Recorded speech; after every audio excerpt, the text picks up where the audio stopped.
खबर झज्जर के कुलाना से है। झज्जर के कुलाना गांव में केंद्रीय रक्षा मंत्री राजनाथ सिंह ने सम्राट पृथ्वीराज चौहान की मूर्ति का किया अनावरण। मुख्यमंत्री मनोहर लाल व बीजेपी प्रदेश अध्यक्ष ओम प्रकाश धनखड़ साथ में मौजूद रहे। देश की सामाजिक सांस्कृतिक दिशा को मोड़ा उन पृथ्वीराज चौहान की मूर्ति का अनावरण किया और दुर्भाग्यपूर्ण रहा कि इतिहास का विकृत स्वरूप कई वर्षों तक दिखाया गया। इसीलिए पृथ्वीराज चौहान के नाम पर शोध संस्थान एवं स्मारक तारावड़ी में बनाने की घोषणा की गई। संत महापुरुष विचार प्रसार योजना बनाकर हमारे महापुरुषों को याद करने की पहल है। हम देश की आबादी का केवल 2% लेकिन फिर भी हर 10वां सैनिक हमारा है। हमने अग्निवीर योजना से वापिस आए युवाओं को हरियाणा सरकार में नौकरी की गारंटी भी दी है। राजपूत सभा झज्जर के वित्तीय मामले का हल निकाला जाएगा। वहां के भवन के लिए भी 21 लाख की घोषणा की गई है। जगबीर कोडान के साथ रचना गुलिया की खास रिपोर्ट। बहनों भाइयों, हरियाणा राज्य का जहां तक प्रश्न है, भारत ही नहीं,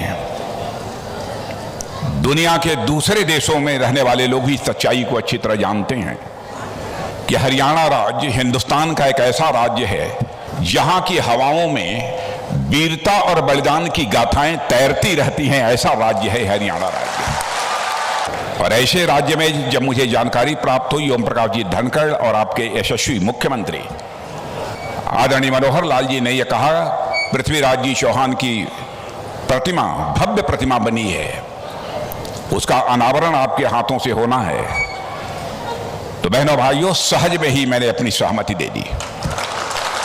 जो मैंने भव्य प्रतिमा अपनी आंखों के सामने देखी है, महाराणा प्रताप की भव्य प्रतिमा तो देखी थी, लेकिन पृथ्वीराज चौहान की ऐसी भव्य प्रतिमा पहली बार मैंने अपने आंखों से देखी है।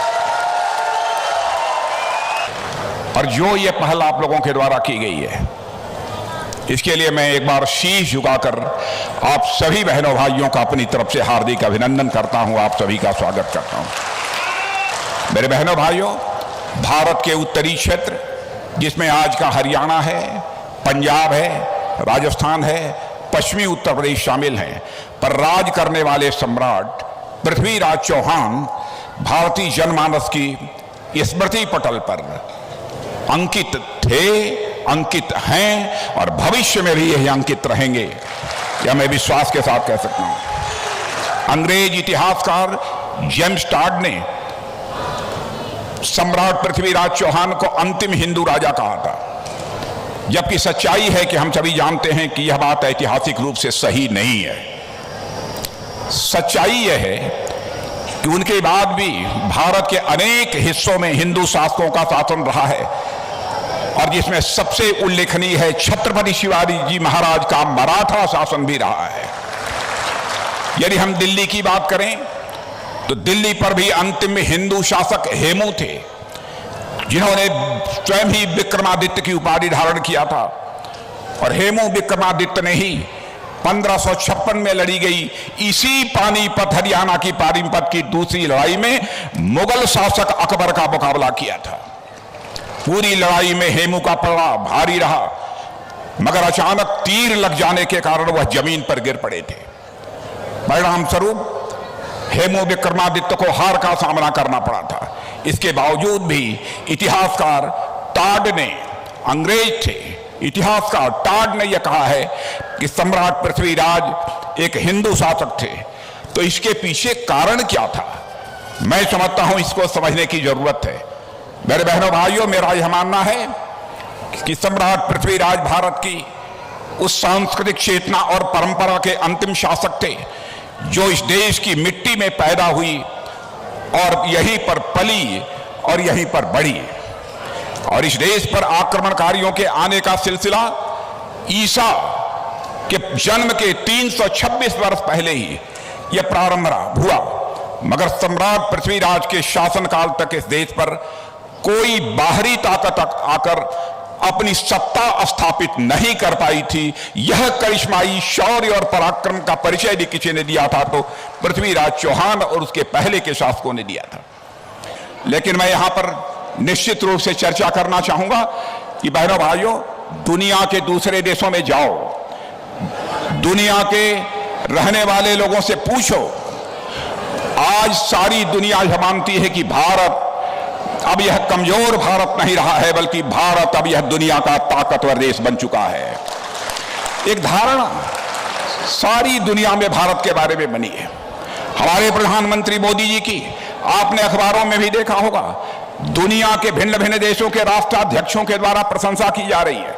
क्या कभी आपने इसके पहले सुना था?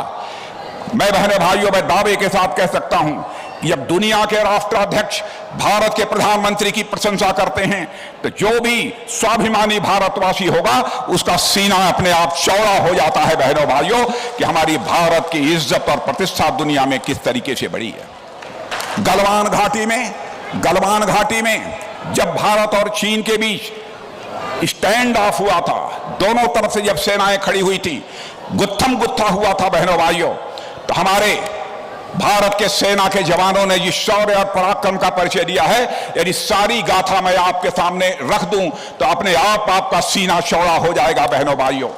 और मैं समझता हूं ऐसे सारे सेना के जवानों का एक बार हाथ उठाकर उनका अभिनंदन किया जाना चाहिए, उनका स्वागत किया जाना चाहिए, तालियां बजाकर किया जाना चाहिए। आजाद भारत के इतिहास में ऐसा पहले कभी नहीं हुआ था। लंबे समय तक अंग्रेजों की हुकूमत रही है। गुलामी की मानसिकता से भी मेरे बहनों भाइयों हम सबको बाहर आने की जरूरत है। मुझे याद है कि जब हम लोग पढ़ते थे तब भी लोग उदाहरण दिया करते थे कि अंग्रेजों के शासनकाल में ऐसा हुआ करता था, ऐसा हुआ करता था, वैसा हुआ करता था, उसका गुणगान हुआ करता था। लेकिन आपने देखा इस गुलामी की मानसिकता से भी हम भारतवासी धीरे धीरे मुक्त हो रहे हैं, आजाद हो रहे हैं। अभी हाल में हमारे प्रधानमंत्री से अंग्रेजों के जमाने से चली आ रही राजशाही मानसिकता को त्याग कर राजपथ का नाम कर्तव्य पथ पर बदल दिया है मेरे बहनों भाइयों। और इंडिया गेट पर नेताजी सुभाष चंद्र बोस की एक भव्य प्रतिमा भी लगा दी गई है, ताकि नेताजी से लोग प्रेरणा लेकर अपने जीवन में अपने कर्तव्यों का ठीक तरीके से वह पालन करें। इसलिए मैं कहना चाहता हूं कि बहनों भाइयों, यह धरती जहां पर आप लोगों ने पृथ्वीराज चौहान की प्रतिमा लगाई है, आपको प्रेरणा किसने दी? मैं प्रेरणा देने वालों की भी मैं तारीफ करना चाहूंगा कि 1000 साल बाद भी आप पृथ्वीराज चौहान को भुला नहीं पाए। अब इतना ही नहीं बहनों भाइयों, हम किसी भी सूरत में जो भी गुलामी की मानसिकता रही है अथवा गुलामी के जो भी प्रतीक हैं, सारे हम प्रतीकों को समाप्त करेंगे। यह हमारी सरकार का संकल्प है। यह सैनिकों की भूमि है, वीरों की भूमि है, बलिदानियों की भूमि है।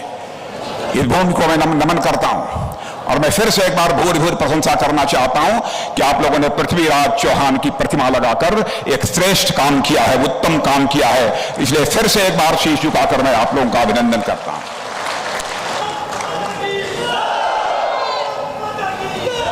कथनी और करनी में अंतर लाकर जो भारत की राजनीति में विश्वास का संकट पैदा हुआ था, हम उस विश्वास के संकट को नहीं पैदा होने देना चाहते। विश्वास के संकट को हमारी सरकार ने एक चुनौती के रूप में स्वीकार किया है। हम लोगों ने अपनी घोषणा पत्रों में भी जो कहा उसे किया, और मैं तो दावे के साथ कहता हूं, कोई मां का लाल बतला दे कि आपने ये कहा था उसको नहीं किया।